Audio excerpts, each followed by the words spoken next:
ಜಾಸ್ತಿ ಸ್ವಲ್ಪ ಸಮಯ ಏನ್ ಮಾಡ್ಬೇಕು ನಾವು ಇಂತ ಒಂದು ಶರಣರ ವಾಣಿಯಲ್ಲಿ ದೇವರ ಭಕ್ತಿಯಲ್ಲಿ ಧ್ಯಾನದಲ್ಲಿ ಕೊಡ್ಬೇಕು. ಹಾಗೆ ನಮ್ ಗೋಲ್ಗಳನ್ನ ನಮ್ಗೆ ನೆನಪಿರ್ಬೇಕು. ನಾವು ಯಾಕೆ ಬಂದಿದೀವಿ, ನಮ್ ತಾಯಿ ತಂದೆ ನಮ್ಗ ಏನಂತ ಹೇಳಿ ಇಲ್ಲಿ ಕಳಿಸ್ಯಾರ ಅದ್ರ ಲಕ್ಷ್ಯ ಇಡ್ಬೇಕು. ನಮ್ಗೆ ನೆನ್ಪು ಹೋಗ್ತೀವಿ ಒಂದ್ಸಲ, ಹೌದಿಲ್ಲ?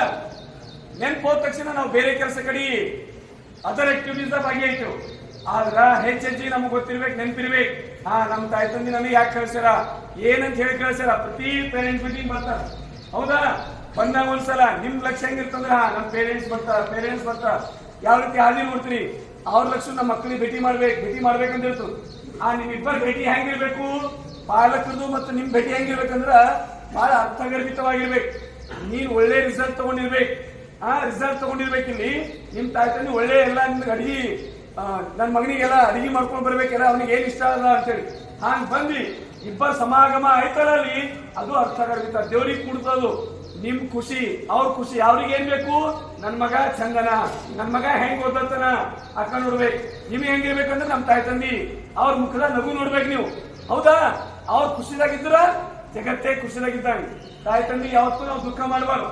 ಹಾಗಾಗಿ ನಾವು ಬಂದಂತ ಲಕ್ಷ್ಯ ಆ ಕಡೆ ಸರಿಯಾಗಿ ನೆನಪಿರ್ಬೇಕು. ನಿನ್ನ ಒಂದಿಬ್ಬರು ಮೂವರು ಹುಡುಗರು ಅನ್ನೆಸೆಸರಿ ನೋಡಿ, ಅವು ಸುಮ್ಮನೆ ಜಗಳ ಕಿರಿಕಿರಿ ಅಂತವ್ರಿಂದ ನೀವು ಯಾರಿಗೂ ಅವಕಾಶ ಕೊಡ್ತಾ ಇದ್ರು. ಕ್ಲಿಯರ್ ಆಗಿ ಹೇಳ್ತಾ ಇದೀನಿ, ನೀವು ಎಲ್ಲೇ ಕಂಡು ಬಂದ್ರು ಆನ್ ದಿ ಸ್ಪಾಟ್ ಅಲ್ಲಿ ನಾವು ಸಸ್ಪೆಂಡ್ ಟರ್ಮಿನೇಷನ್ ಮಾಡ್ತಾ ಇದೀವಿ.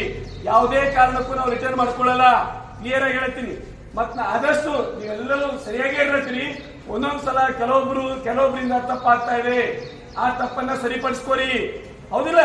ನಾವು ಫಸ್ಟ್ ನಮ್ ಗೋಲಿಗೆ ನೆನ್ಪಿಟ್ಕೋಬೇಕು, ನಮ್ ತಾಯಿ ತಂದಿಗೆ ನೆನ್ಪಿಟ್ಕೋಬೇಕು. ಅದನ್ನ ಇಟ್ಕೊಂಡು ವರ್ಕ್ ಮಾಡಿದ್ರಿ ಅಂದ್ರ 100% ನೀವು ಸಕ್ಸಸ್ ಆಗ್ತೀವಿ.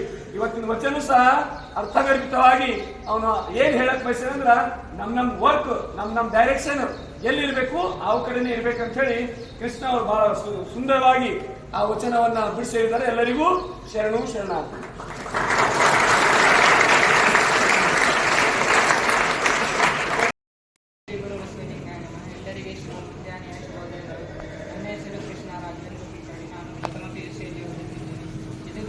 ಶ್ರಾವಣ ಮಾಸದ 3ನೇ ದಿನ ನಾನು ಒಂದು ವಚನ ಹೇಳಲು ಬಯಸುತ್ತೇನೆ.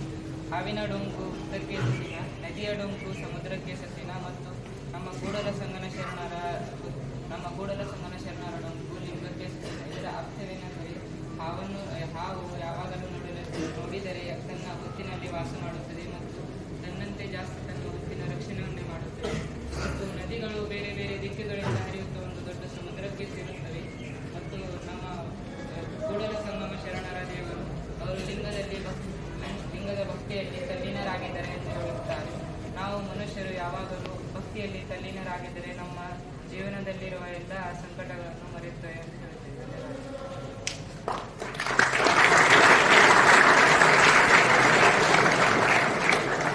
ಏನ್ ಹೇಳುವ ವಚನ ಅಂದ್ರ ಹಾವಿನ ಡಂಕು ಉತ್ತಕ್ಕೆ ಸಸಿನ, ಅದು ಅರ್ಥ ಹೇಳಿದ್ರು.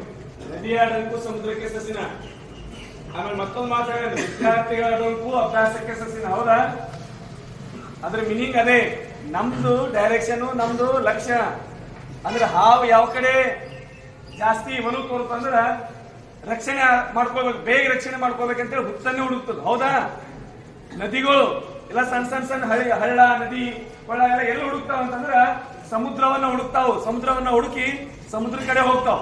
ಹಾಗೆ ಕೂಡಲ ಸಂಗನ ಶರಣರ ನಾವು ಭಕ್ತರು ಶರಣರು ಎಲ್ಲಿ ಇರ್ತದಂತಪ್ಪ ಅಂದ್ರ ಆ ದೇವ್ರ ಭಕ್ತಿ ಕಡೆ, ಆ ಕಡೆ ನಮ್ ಲಕ್ಷ್ಯ ಇರ್ತದ. ಆ ಕಡೆ ನಾವು ಟೈಮ್ ಅನ್ನ ಕೊಡ್ಬೇಕು ಅಂತ ಹೇಳ್ತಾರೆ. ಅದೇ ರೀತಿ ನಾವು ನಮ್ ಕೆಲಸ ನಾವು ಸ್ಟೂಡೆಂಟ್ ಎಲ್ಲ ಇದ್ದೀವಿ, ಹೌದಾ? ಸ್ಟೂಡೆಂಟ್ಗಳ ಲಕ್ಷ್ಯ ಯಾವ ಕಡೆ ಜಾಸ್ತಿ ಇರ್ಬೇಕು, ಜಾಸ್ತಿ ಲಕ್ಷ್ಯ ಕಡೆ ಇರ್ಬೇಕಂದ್ರ ನಿಮ್ ಗೋಲ್ ಕಡೆ ನೀವೇನ್ ಅಚೀವ್ಮೆಂಟ್ ಮಾಡ್ಬೇಕಂತ ಹೇಳಿ ಇಲ್ಲಿ ಬಂದಿದ್ರಿ, ನಿಮ್ ಲಕ್ಷ್ಯ ಆ ಕಡೆನೇ ಇರ್ಬೇಕು. ನೋಡಿ, 12ನೇ ಶತಮಾನ ಇದು 21ನೇ ಶತಮಾನ. 12ನೇ ಶತಮಾನದಲ್ಲಿ ಬಸವಾದಿ ಶರಣರು ಹೇಳಿದ್ರು. ಅವ್ರ ವಚನಗಳು ಬಹಳ ಸರಳವಾಗಿ ಓದ್ಲಕ್, ಬಹಳ ಅರ್ಥಗರ್ಭಿತವಾಗಿ, ಹೌದಾ? ಮಕ್ಕಳು ಫಸ್ಟ್ ಹೇಳಿ ಒಂದೊಂದು ವಚನ ಮೇಲೆ ಹೋಗುವರು, ಒಂದೊಂದು ವಚನ ಸಾಲ ಮೇಲೆ PhD ಮಾಡ್ತಾರೆ. ಇವ್ರು ವಚನ ಬರೆದ ಕಡೆ ಹೋಗ್ಲಿ.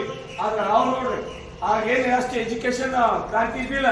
ಆದ್ರೂ ಎಲ್ಲರೂ ಅಚ್ಚ ಕನ್ನಡದಲ್ಲಿ ವಚನಗಳನ್ನ ಬರೆದ್ರು, ಎಲ್ಲರೂ ತಿಳಿಯುವಂತೆ ಬರೆದ್ರು, ಬಹಳ ಅರ್ಥಗರ್ಭಿತವಾಗಿ ಬರೆದ್ರು.